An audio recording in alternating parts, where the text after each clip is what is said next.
Hello everyone. We are continuing with our lecture in electrostatics.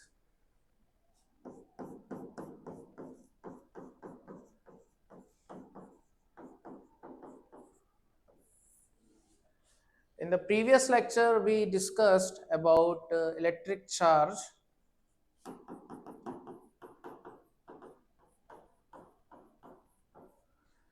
Electric charge is a physical quantity which is scalar. It is a scalar physical quantity. Scalar physical quantity. It can be positive or negative. It can be positive or negative. So we were discussing about atom. So atom has positively charged nucleus and it is surrounded by electrons. So if atom is neutral, so number of proton is equal to number of electron. If atom is positively charged,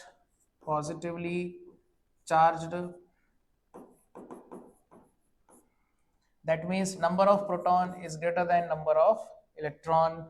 If atom is negatively charged, that means number of proton is less than number of electron. तो जिस तरह से atom charge हो सकता है positively या negatively, उसी तरह से बॉडी भी चार्ज हो सकती है. Body can be charge positively और negatively because we know that body is a collection of atoms, a molecule is a collection of atom.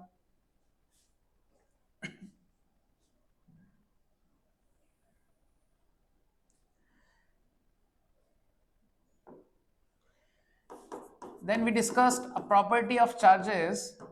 That first property we discussed, the quantization of charge. Quantization of charge. So how much charge will be there? So we have a formula for this. Q is equal to plus or minus Ne, where N is 1, 2, 3 and so on.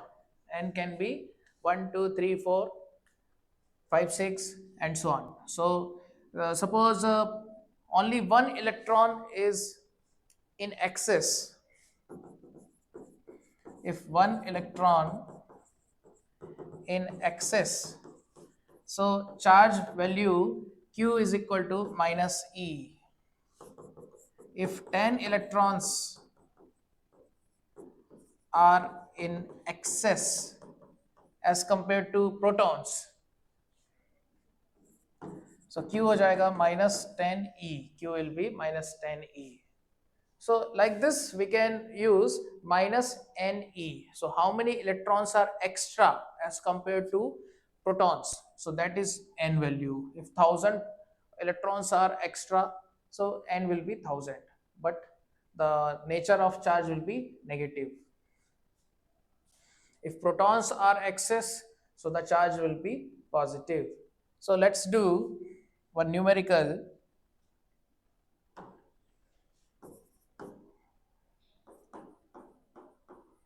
Charge on object is plus 2 microcoulomb.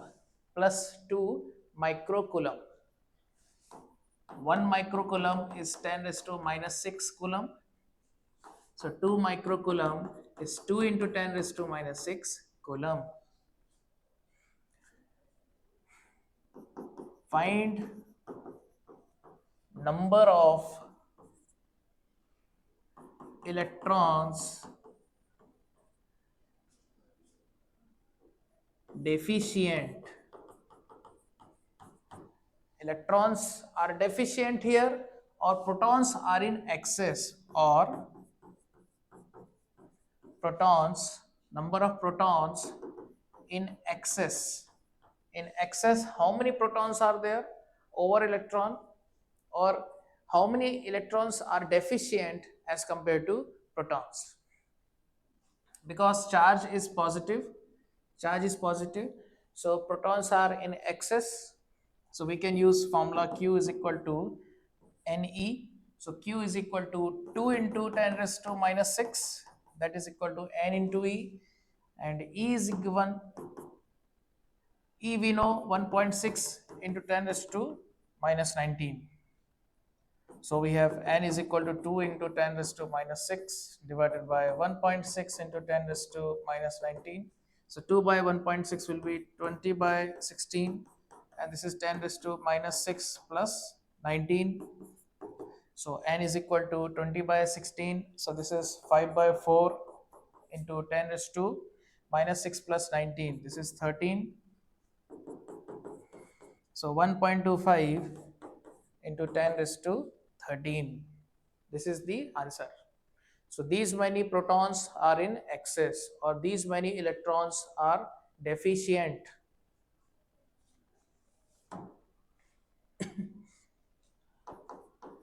Let's discuss property number 2.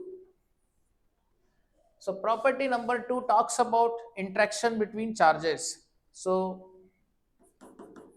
interaction between charges. So how charges interact with each other?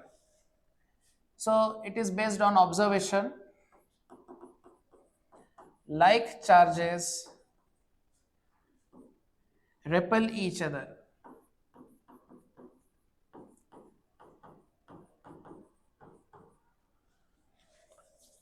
Suppose we have one object A, another object B, and it is given that both are charged.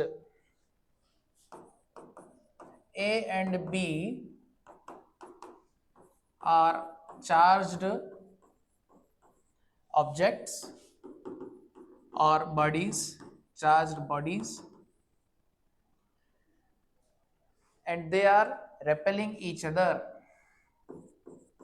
They repel each other. What do you mean by repel each other? That means they exert force. They exert force on each other. They exert force on each other. So A is repelling B away from it, and B is also repelling A away from it. So we call it action and reaction. This is action and reaction. A is exerting force on B, right side, that is action. So B is exerting force on A, left side, that is reaction. Action, reaction acts on two different bodies at the same time. They are equal and opposite. Action and reaction are opposite to each other, and magnitudes are equal. Suppose B is experiencing 1 Newton force due to A, so A will also experience 1 Newton force due to B. So they are repelling each other. So imagine these two charges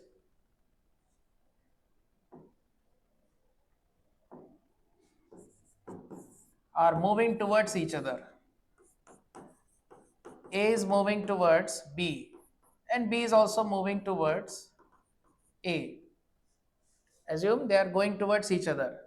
So their speed will increase or decrease. Their speed increase or decrease. So we can answer this using concept of force. If force is along motion, speed increases, because in work done chapter we have learned, if force is doing positive work, so kinetic energy increases. Work done is equal to change in kinetic energy. If work done is positive, so kinetic energy, change in kinetic energy is positive. So final kinetic energy minus initial kinetic energy is positive, or you can say it's greater than 0. So final kinetic energy is greater than initial kinetic energy. So final kinetic energy is more. So that means speed is more. So final speed is greater than initial speed. So when force and motion, or force and velocity, are in same direction, or we can say force and displacement are in same direction, so work done is positive, kinetic energy increases. So now let's come back here. So A and B are moving towards each other, but they are repelling. They are repelling. So the force on B will be right side and force on A will be left side. So for both A and B, the force and motion are opposite direction. The velocity and force are opposite direction. So when work done is negative, now in this case, for example, for A, velocity is right side, force is left side. So in this case, change in kinetic energy will be negative because work done is negative. So that means final kinetic energy minus initial kinetic energy is negative. So final kinetic energy uh, minus initial kinetic energy is less than 0. So final kinetic energy is less than initial kinetic energy. So final speed is less than initial speed. So A की जो speed है, the velocity of A is decreasing and velocity of B is also decreasing. So our answer is decreasing. So the A and B are repelling each other, but they are moving towards each other, so their speed will decrease. So this is what we mean by repulsion.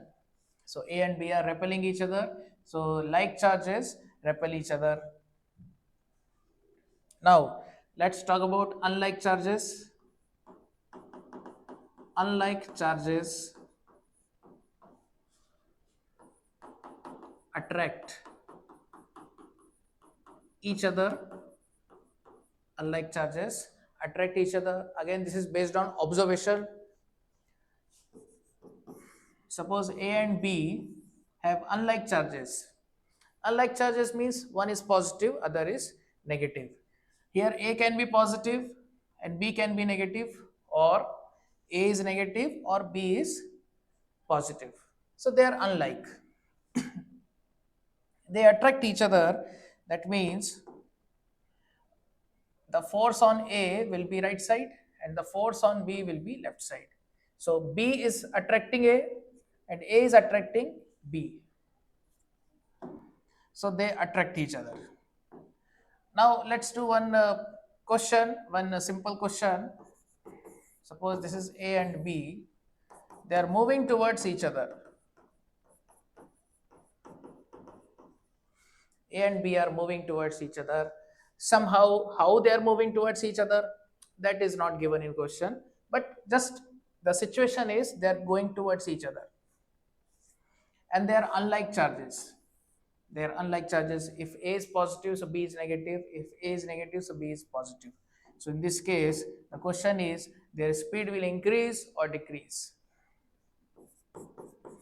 Speed increases or decreases. Speed increases or decreases. Again, we will use the concept of work done. The force on A due to B is right side. Now motion of A is right side, force is also right side. So work done is positive, work done is positive. So change in kinetic energy is greater than 0. Final kinetic energy is greater than initial kinetic energy. So final speed is greater than initial speed. Final speed is greater, so speed increases. And one more thing you can observe, the force and motion are same direction, so it is acceleration. In acceleration, speed increases. And for B, the force is left side because A and B are attracting each other. So motion is left side, so speed increases. B is also accelerating. And if we know the mass, if we can find out the mass or it is given in question, so and if we know force F, so what is the acceleration, we can find it. F is equal to ma, so A is equal to F by m.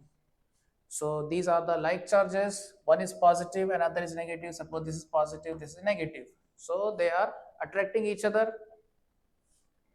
So they are attracting each other. Suppose they are coming close to each other, so their speed will increase. Speed will increase, final velocity is greater than initial velocity.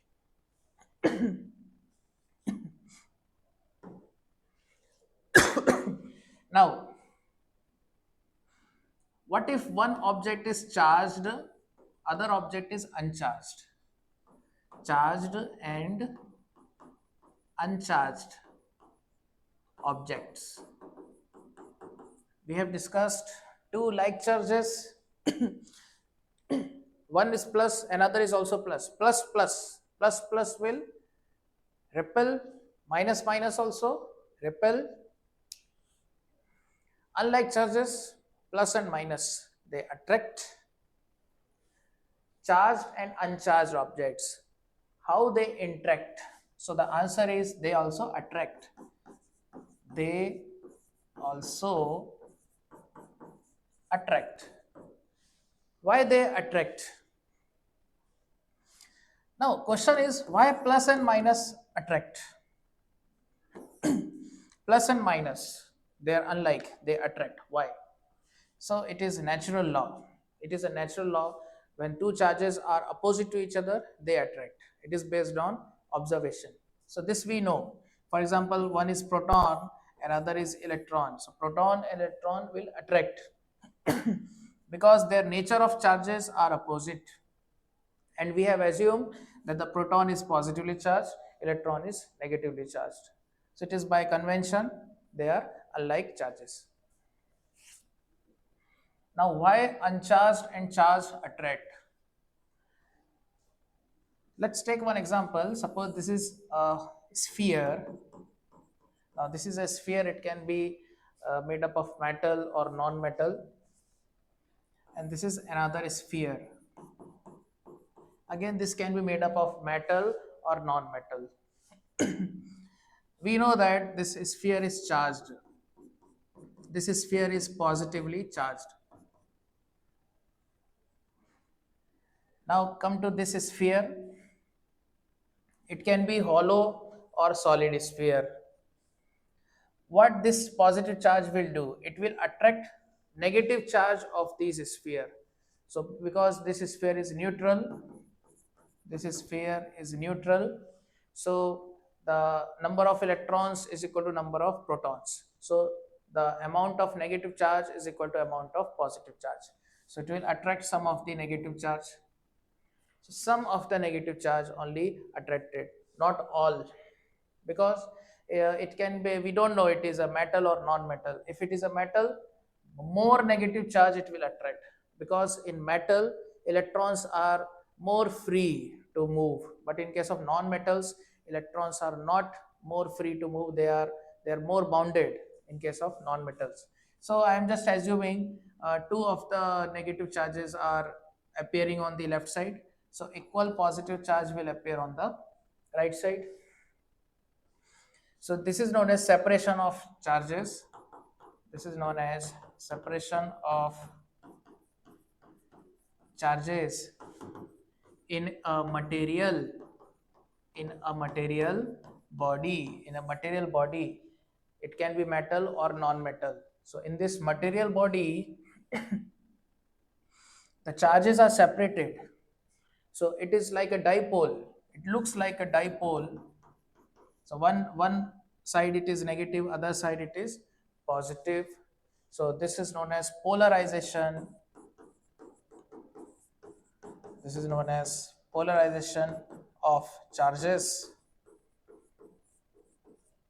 in which the charges get separated, plus and minus get separated.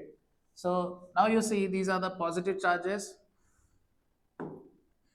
and we have these negative charges. These negative charges, they are close. These negative charges are close.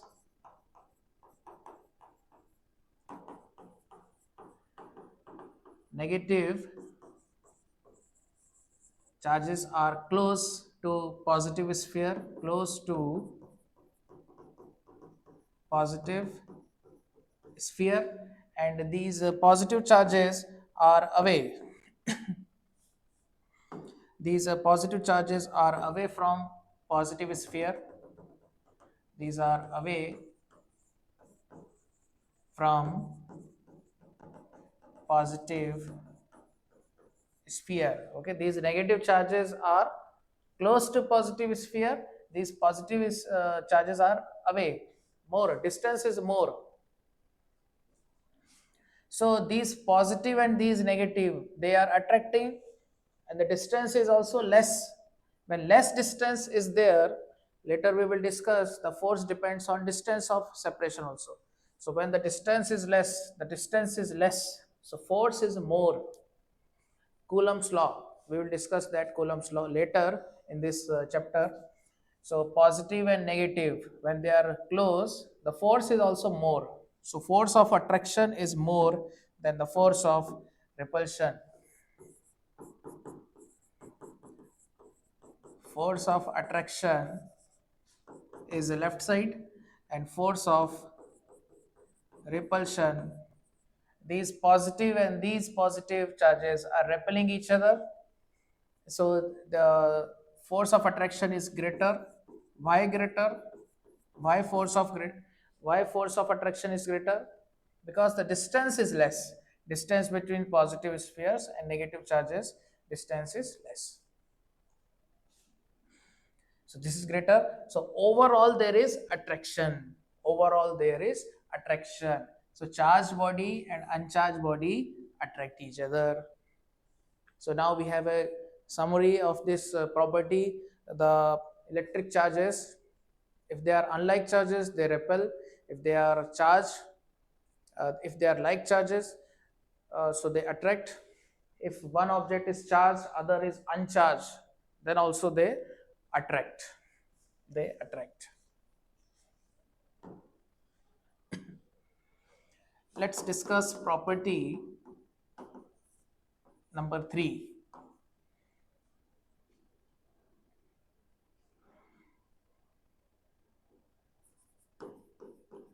Where do charge reside or appear? Where do charge reside or appear? So it depends on whether the object is material or whether the material is a non-metal or metal. So it depends whether it is metal or non-metal. So for metal, we are talking about electrostatics. So the charges are at rest. So for metal, in electrostatic condition, electrostatic condition means the charges are at rest. Charges are at rest. So when the charges are at rest, that is known as electrostatic condition. So for metals, where are the charges? So for metals, the answer is on surface. On surface. Charges are on surface. For example, if I say this is a spherical metal object, spherical metallic object. This is a spherical metallic object. It can be an iron ball, it can be a copper ball, it can be hollow, it can be solid. Suppose it is hollow, so it will have two surfaces. So this will be inner surface and this will be outer surface. So this is inner surface and this is outer surface. So some of the charges can be on inner surface and some of the charges can be on outer surface. If it is a solid metal, then we have only outer surface. If this is solid metal body, then the charges will be on the outer surface.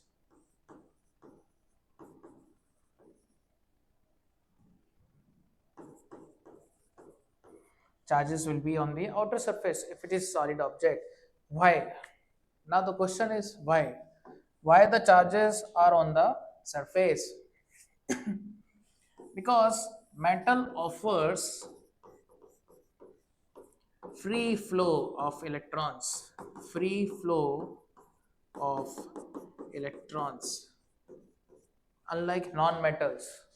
Unlike non-metals, in non-metals electrons are bounded, so they have less energy, so they are not free to move. But in case of metals, electrons, most of the electrons are free to move because they have more energy. They have more energy, so they are free to move.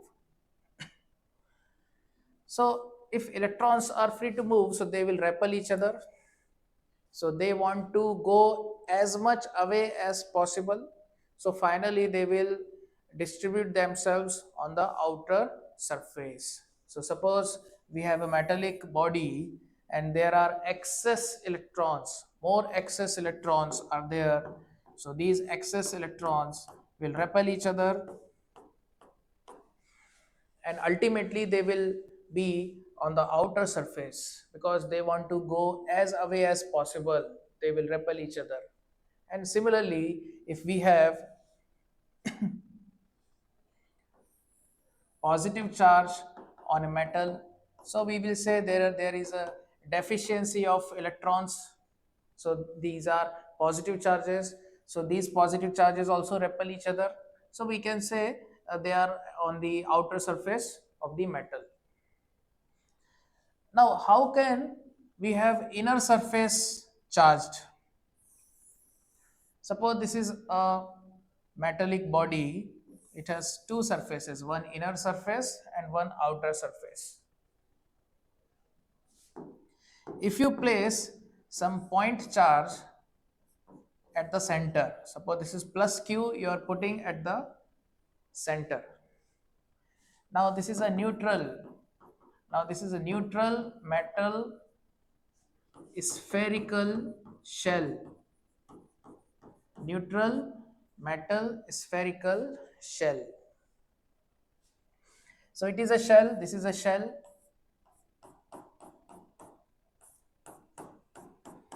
Now the shaded region is the material, or you can say matter of this shell or metallic region. This is the metallic region and this region is hollow region. This region is hollow region.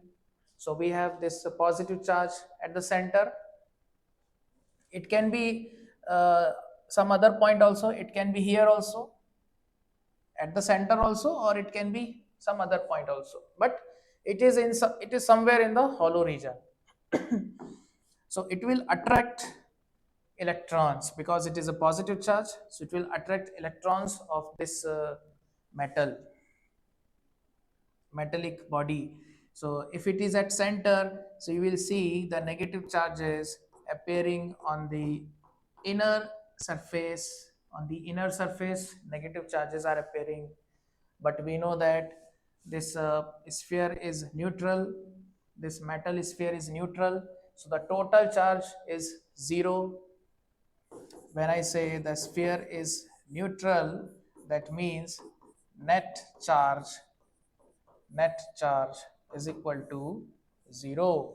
Net charge is 0. Net charge 0 means the amount of negative charge is equal to amount of positive charge. So equal positive charge will appear on the outer surface because we know that charges will appear only on the surface. It can be inner surface or outer surface. It is a neutral metal sphere. So suppose, for example, on the inner surface, charge appearing is minus capital Q. So on the outer surface, charge appearing will be plus capital Q. So this is the example in which the inner surface and outer surface both have charges when the total charge is 0.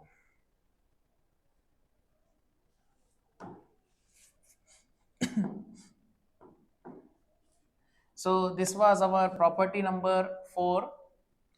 This was our property number 3. Now we have property number 4.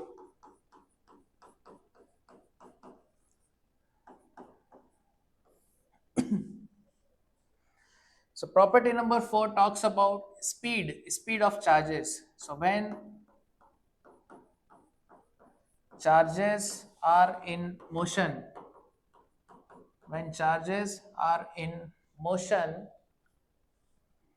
the amount of charge does not change with speed. Amount of charge does not change with speed, unlike mass. Unlike mass. Unlike mass means the mass changes with speed. According to Einstein theory of relativity,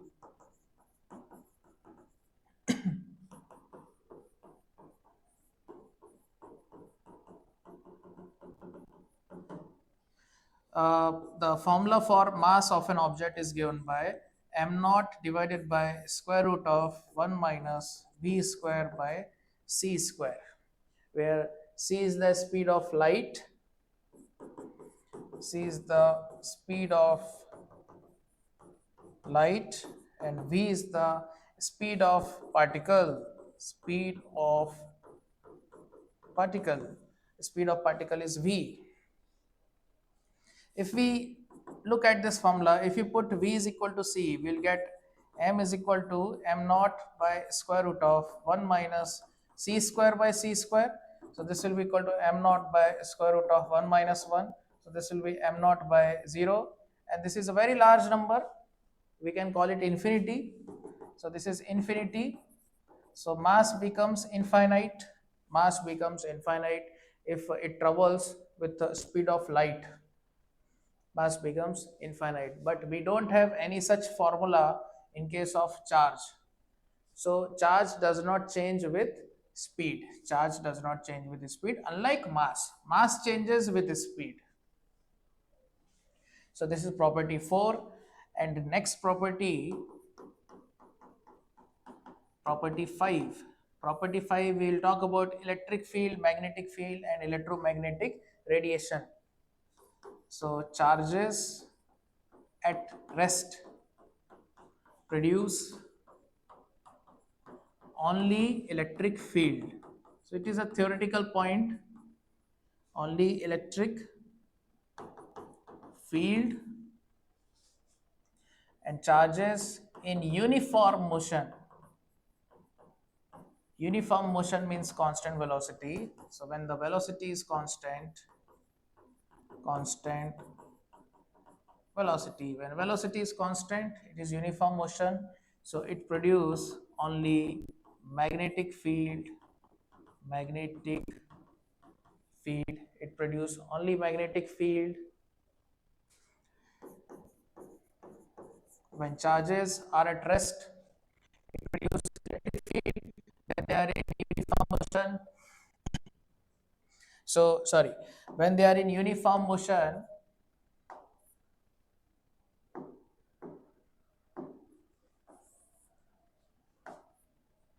when they are in uniform motion, they produce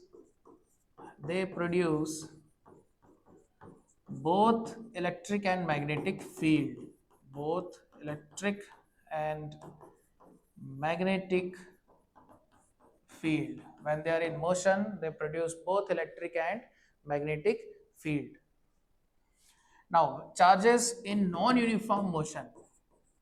Charges in non-uniform motion. When charges are in non-uniform motion means when they are accelerated. So when charges are accelerated, what happens when charges are accelerated? So they produce electromagnetic radiations. Electromagnetic radiation. So they produce electromagnetic radiation also along with electric and magnetic field.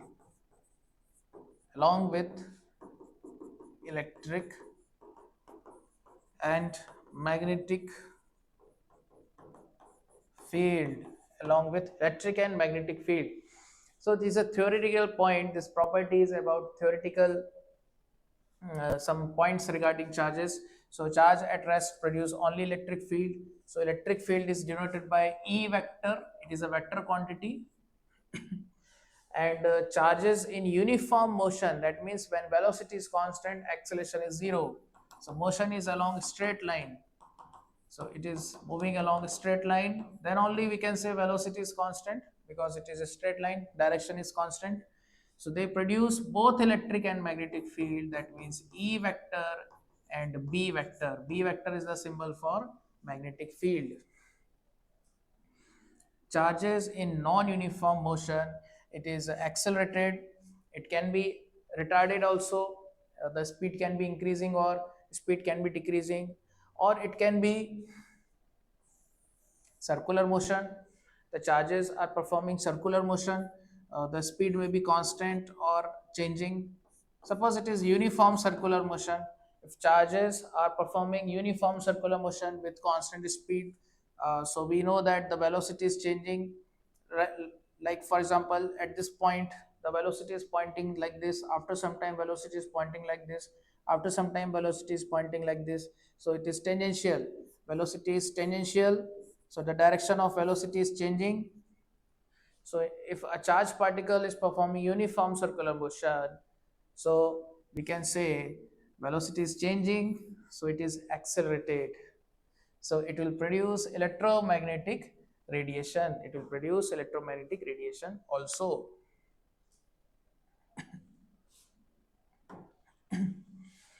So these are some properties of charges. Now let's discuss Coulomb's law.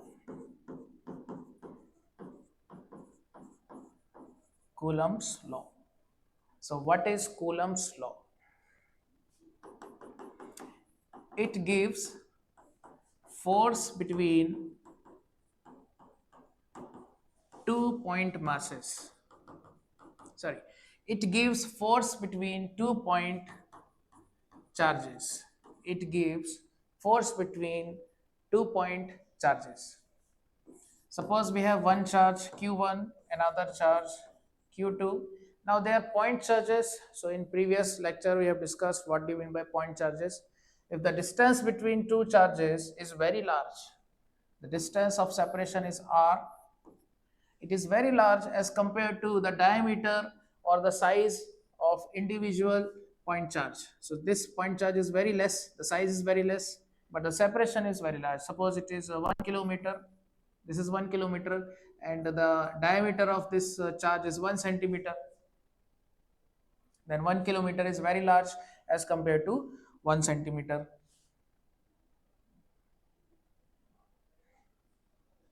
So there is a separation between 2 point charges. Now this is the line joining these point charges.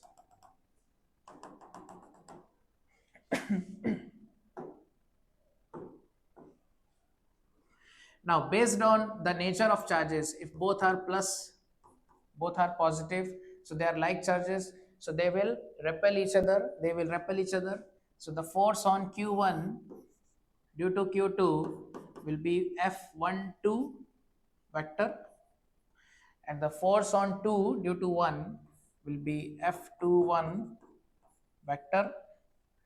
Now you can observe these are action reaction forces. So we can say F12 vector is equal to minus of F21 vector. Their action reaction. So they have same magnitudes but directions opposite. So let's come back to Coulomb's law. What is that? It gives force between 2 point charges. It gives force between 2 point charges. So the separation is R, the magnitude of charges Q1, Q2. So according to this Coulomb's law,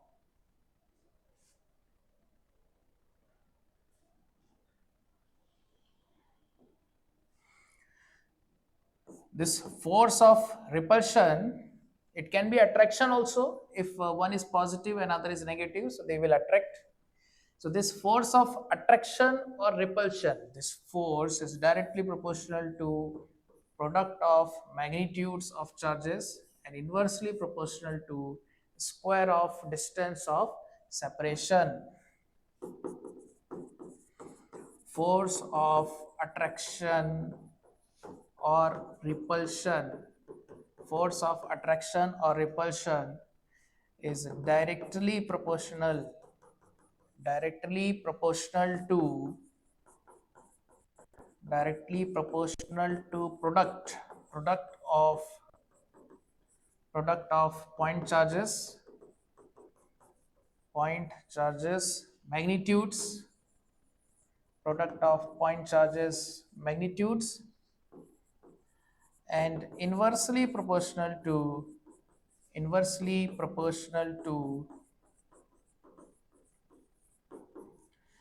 square of distance between them, square of distance between them. So the distance between the 2 point charges is r. So we have r square here. So f is inversely proportional to r square. F is directly proportional to q1, q2, and f is inversely proportional to r square. So f is directly proportional to product of charges, product of magnitude of charges. F is inversely proportional to square of distance between them. So let's do one question based on this. Then we will talk about some more points regarding Coulomb's law. So now we have a formula. F is proportional to q1 q2 by r square. So F is directly proportional to product by separation square. Separation square. In the numerator, product is appearing. In the denominator, separation square is appearing. So let's solve one question. If one of the point charge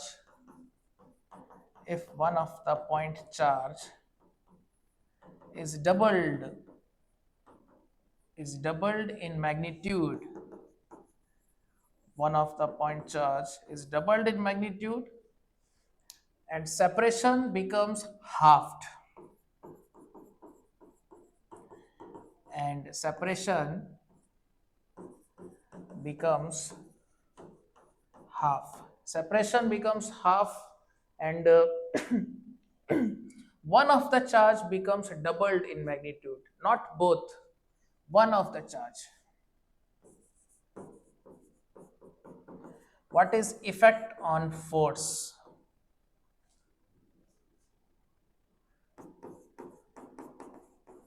Force between them. What is the effect on force between them?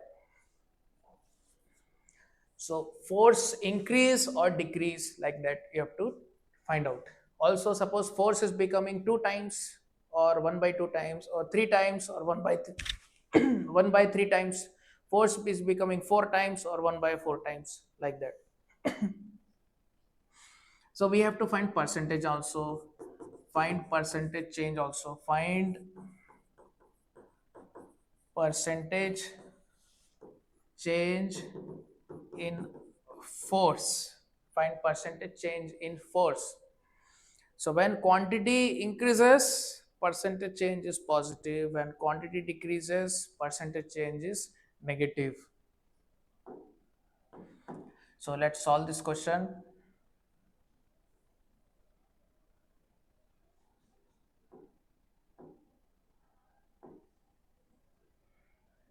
So we have F is proportional to Q1, Q2 by R square. So let Q1 is doubled.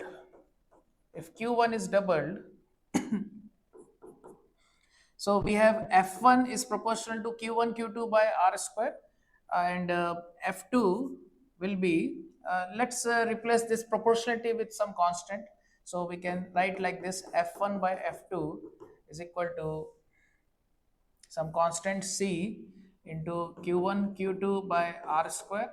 And for F2, instead of Q1, we will write 2Q1, and Q2 is not disturbed, and separation becomes doubled. Separation is doubled, so this is 2r whole square. So now C cancel. So this product of charges q1 q2 is also cancelled. Q1 q2 cancel, q1 q2 cancel. In the numerator we have 1 by r square.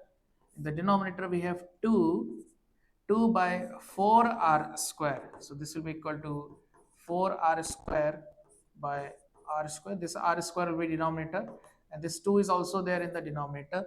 So r square cancelled. So that is equal to 4 by 2. This is equal to 2. So f1 by f2 is equal to 2. f1 by f2 is equal to 2. So we have f2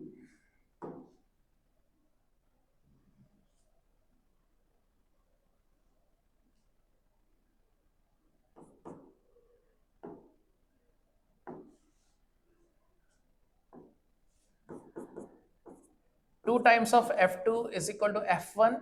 So f2 is equal to f1 by 2. So force becomes halved.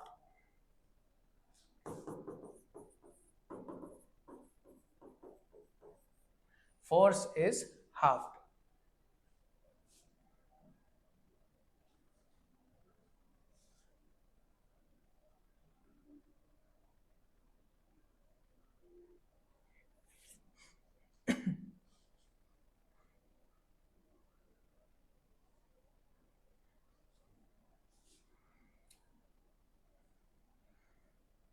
So the percentage change also we can find.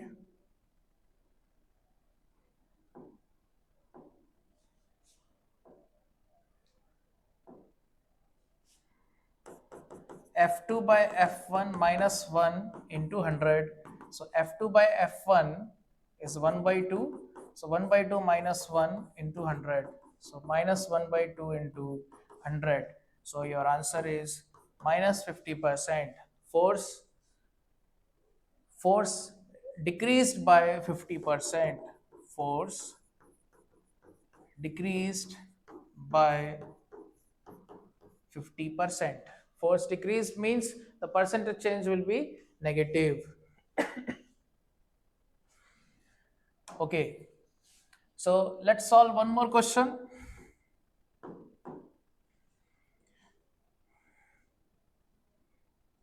Based on sharing of charges. So let's discuss this another concept, sharing of charges between identical small spheres. We can call it metal spheres, because in case of metals, charges can be transferred easily, because metals offers free flow or easy flow for charges. So sharing of charges. Suppose this is a metal ball, another metal ball of same size. Charge on first is Q1, charge on second is Q2. If these two are touched and separated, they are touched and separated. So the new charges, the charges will redistribute. Charges will redistribute. Charges will redistribute. So separation is same. Initial separation and final separation both are same. So charges will redistribute. So total charge will remain same. And finally charges will be same. So total charge remains same. Total charge remains same. Total charge means Q1 plus Q2. So suppose new charges are Q1 dash and Q2 dash. So both must be equal. So because they are identical metal spheres, a small metal sphere. So finally when you touch and separate, so they will have same charge. So Q1 dash will be equal to Q2 dash.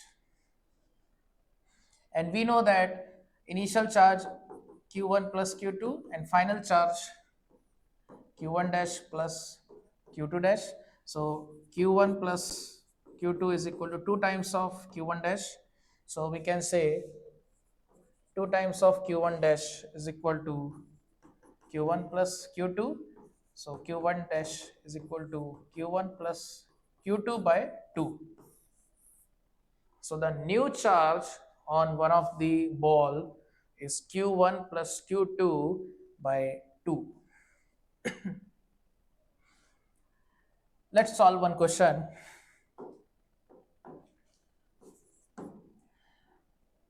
Charged ball A and charged ball B have charges Q and minus 3Q. Charge on A is Q, charge on B is minus 3Q. They are separated by distance R. They attract with force F. The force of attraction between them is F. Now they are touched and separated. Now they are touched. Now they are touched. These two balls are touched and separated by same distance R. Now they are touched and separated. Now they are touched and separated by same distance R. R. Find new force.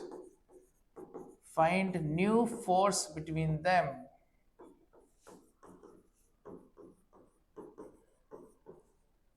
What is the new force between them? Means what is the magnitude of new force as well as what is the nature of new force? Is it still attractive or it is repulsive? So now we have concept here. Suppose the one of the ball has charge Q, other ball has charge minus 3Q.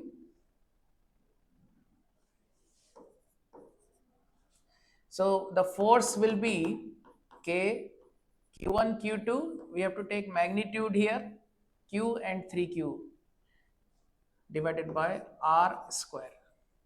Now the two balls are touched and separated by the same distance R.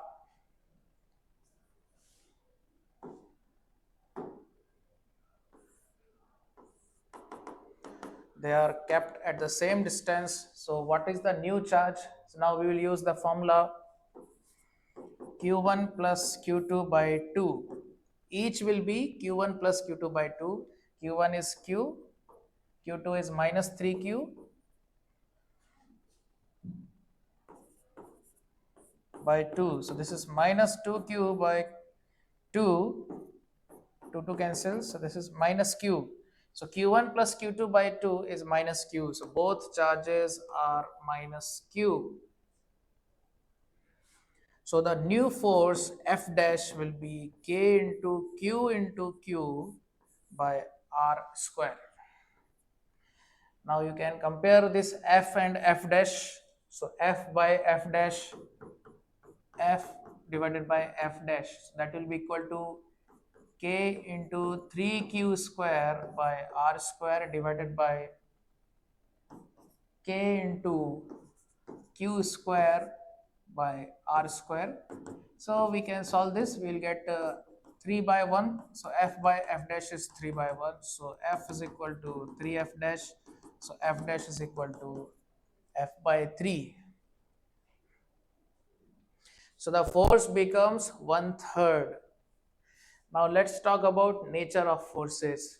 When one of the charge is plus, other charge is minus, so they are repelling each other. Sorry, they are attracting each other. One is plus, another is minus. They are attracting each other.